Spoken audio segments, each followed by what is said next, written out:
저번 영상에 이어서 이번 영상에서는요, 이 영화에서 흐르는 아이들에 대한 잘못된 양육 태도를 한번 짚어보려고 해요.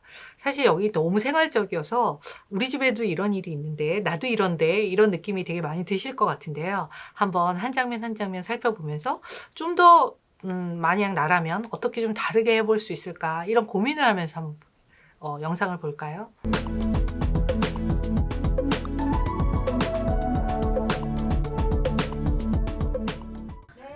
야, 비켜라. 내가 하고 있었잖아. 키라고 빨리. 숫자가 나왔잖아. 야, 너 중간 복습 안 해? 야! 진짜 이거 저기 있어. 안 들어가? 왜? 옷을 왜 벗어서 빨리 들어! 자, 집에서 형제들이 있으면 컴퓨터를 서로 차지하려고 되게 애쓰는 거 어느 집이든 이런 일은 있는 건데요. 부모님들은 항상 이렇게 게임을 혹은 컴퓨터를 더 많이 하려고 하는 아이들을 제지를 시키죠. 저렇게 엄마들은 스케줄도 확인해야 되고 전화도 받아야 되고 되게 바빠요. 그러니까 좀 더 언성이 높아지고 근데 아이가 제지가 안 되면 어때요? 여기 영화처럼 플러그를 빼버려요. 자, 이런 거 많이 경험하실 텐데요. 이럴 때 아이들은 무엇을 느낄까요? 자신이 잘하고 잘못하고가 중요하지 않고 일방적으로 나의 권리를 함부로, 영역을 함부로 침해한, 그래서 나는 수동적으로 따라야만 하는 것에 대해서 순간적으로 엄청난 분노를 느낄 거예요.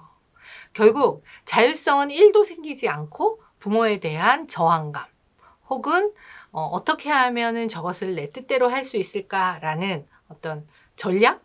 이런 것을 생각하게 될지 모르죠. 그래서 꼭 이 영화의 맥락을 같이 하진 않지만 저렇게 일방적으로 하기보다는 이미 잘 알고 계시듯이 규칙을 세우고 아이가 스스로 자각할 수 있도록 피드백을 주는 것. 우리가 지금 게임할 시간이 지났네 라고 명확하게 얘기하시고 지금부터 해야 될 일은 뭘까? 그래도 아이가 조금만이라고 한다면 오늘은 너무 게임이 재미있어서 이걸 너 스스로 스탑하기가 힘들구나. 엄마가 도와줄 수 있어. 어떻게 도와줄까? 이런 형태로 끝까지 아이의 선택과 책임에 대해서 북돋는 그런 언어를 사용하셨을 때 당장은 시간이 많이 걸리지만 결국은 아이를 존중하는 태도 그리고 아이의 자율성을 향상시키는 그런 태도로 발전시킬 수 있습니다. 자, 그 다음 장면 한번 볼게요.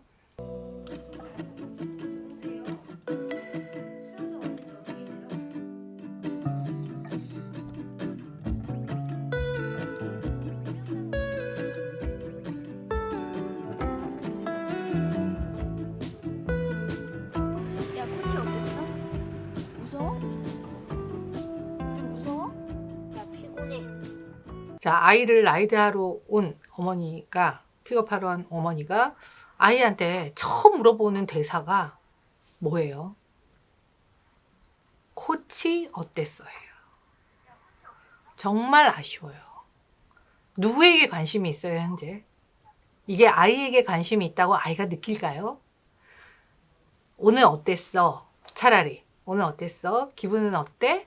새로운 수업을 받으니까 어떤 느낌이 들었어? 가 아이에 대한 관심이죠. 코치 어땠어는 바로 그 상황, 현재의 프로세스, 결과, 항상 여기에 포인트가 있는 거죠. 그러니까 즉 사람이 아니라 사실에 항상 초점이 있는 거예요.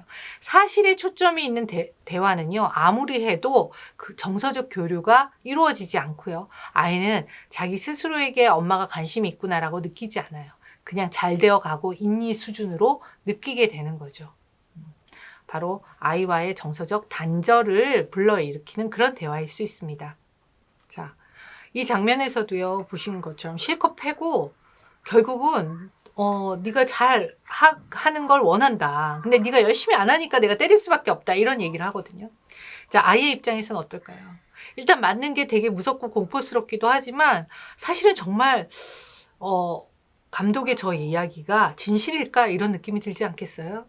결국 여기서 이 영화에서는 이런 식으로 표현이 되었지만 일상에서는 우리는 끊임없이 아이들에게 충고하고 제안을 해요. 그리고 네가 잘하면 내가 이 말을 할 필요가 없어 라는 얘기를 많이 하죠. 그게 아이한테. 또 내가 아이 때 그것을 어떻게 느꼈을까 한번 다시 생각을 한번 해보세요.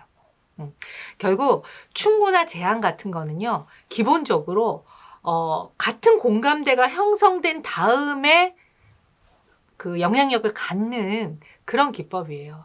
정말 네가 열심히 하기를 원해서 내가 이런 간절함을 갖고 있다라고 할 때 이 감독처럼 했을 때는 아이한테 전달되지 않아요. 부모님들도 집에서 정말 아이가 잘 바뀌어지지 않는 것에 너무 신경에 호소하려고 하시는 분들이 있거든요. 근데 제가 질문 드릴게요. 그게 자기의 간절함인가요? 아이의 간절함인가요? 결국 간절한 사람은 아이여야 그것이 변화를 이끄는데 본인의 욕구 때문에 본인의 감정 때문에 간절해지고 그 간절함을 강요하는 것밖에 되지 않아요. 만약 정말로 그 간절함을 전달하고 싶다면 1차적으로 무엇을 해야 될까요? 아이의 마음에 공감하는 거. 안 되는 것이 얼마나 너도 힘들겠냐? 안타깝겠냐? 무엇을 더 시도해 보려고 하는데 뜻대로 안 되는 게 무엇이냐를 진심 어리게 그와 대화를 나누고 그 안에서 예를 들어서 생각은 너무 멀쩡한데 행동만 움직이지 않는다고 한다면 오히려 도전하면서 정말 여기서 말하는 도전이라는 것은 이것이 안 되었다고 생각할 때 너는 어떨 것 같냐 뭐 그런 자기가 스스로 자기를 자각하는 그런 질문들을 좀 해가면서 아이가 스스로 자각하게 하는 것이 중요하지 빠른 시간 안에 어떤 효과를 가지기 위해서 자기의 욕구를 퍼붓는 그런 양육 태도 역시 아이를 자율적으로 하는 것에는 거리가 먼 그런 양육 태도죠. 어쨌든 이 영화에서는 우여곡절 끝에 아이가 2등을 하죠. 매일 4등만 하던 아이가 2등 했으니 얼마나 기쁘겠어요, 부모님이. 그러면서 막 잔치를 벌이듯 부모님의 표정도 좋고 계속 칭찬을 해주고 음식도 맛있는 걸 해주고 자, 이게 아이한테 과연 기쁠까요?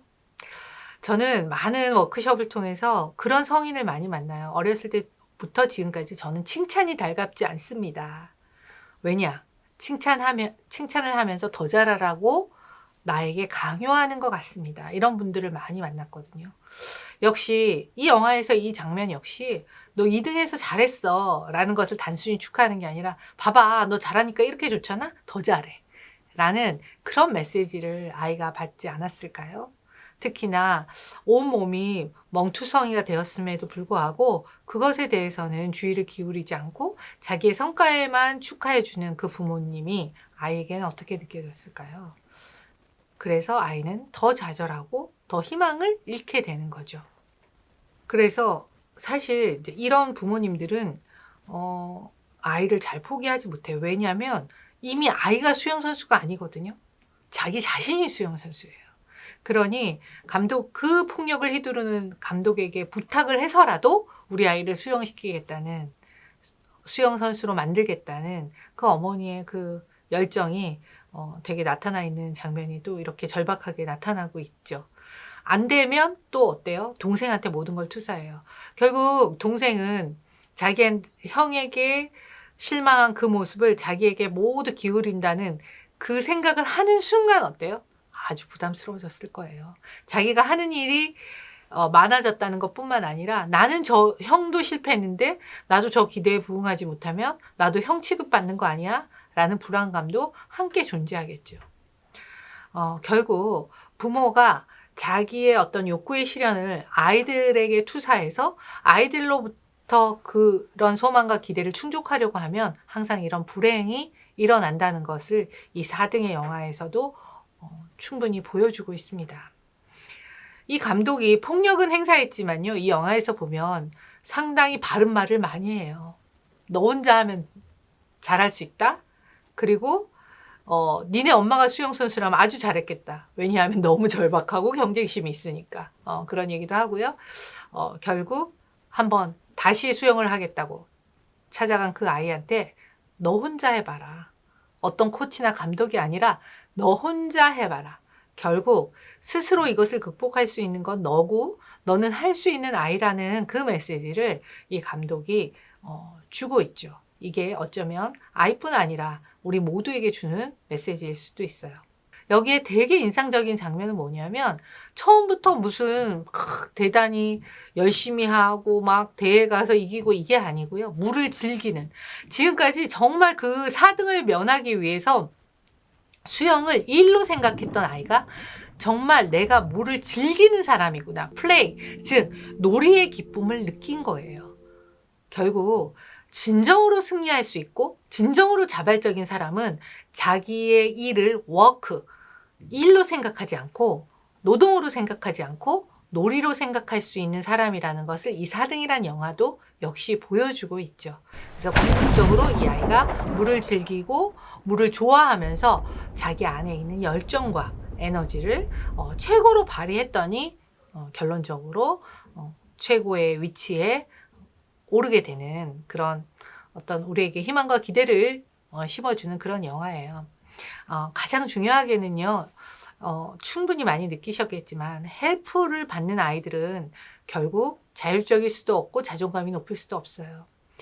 그들이 원하는 것, 그들이 우리 부모 세대에게 원하는 것은 그냥 나는 나의 의지로 내 발로 튼튼하게 서서 내 페이스로 갈 테니 당신들은 지지해 주시고 필요할 때 조력해 주세요.